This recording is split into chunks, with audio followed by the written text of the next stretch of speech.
आतंकवाद विरोधी लड़ाई में भारत को सहयोग करू चीन जिनपिंग को निवेदन करिले प्रधानमंत्री मोदी। आसंतु जानिबा यार सर्विशेष खबर विषय। आतंकवाद विरोध में आहुरी शक्त हेब लड़ाई। विश्व को आतंकवाद मूलपोच करने भारत सबुबले स्वर उठाई आसुवा बेले पहलगाम हमला पर ऑपरेशन सिंदूर रे जवाब दे सारा विश्व को आतंक विरोधी अभिमुख्य नहीं अभियान आरंभ करथिला भारत। आउ एही आतंकवादी विरोधी लड़ाई को अधिक शक्तिशाली करने को चीन रो सहयोग लोड़ी भारत।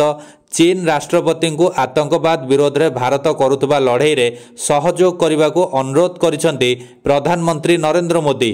आतंकवाद विरोध में भारत सह हाथ मिलाई एकाठी लड़िबा को मोदी आह्वान देइछंती। तेबे तियानजिन रे प्रधानमंत्री मोदी एवं राष्ट्रपति सी जिनपिंग द्विपाक्षिक आलोचना करिसेंती। एही समय रे उभय देश पारस्परिक सहयोग वृद्धि एवं संपर्क को सुदृढ़ करने पई सेमानंकर सहमति रखिथिले। प्रधानमंत्री मोदी चीन राष्ट्रपति जिनपिंग सह साक्षात्कार रे आतंकवाद प्रसंग को दृढ़ भाव में उठाइथिले।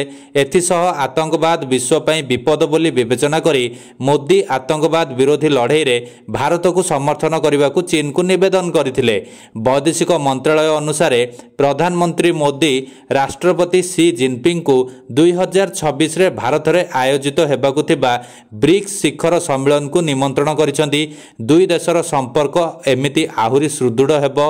एबे दुई देश किपरि विकास पई एकाठी काम करिवे ता उपरे आलोचना करथिले। मोदी एवं जिनपिंग सीमा विवाद समाधान एवं सीमा रे केमिति शांति बजाय रहिबो ताहा उपरे मध्य कथाबार्ता करा जायछि।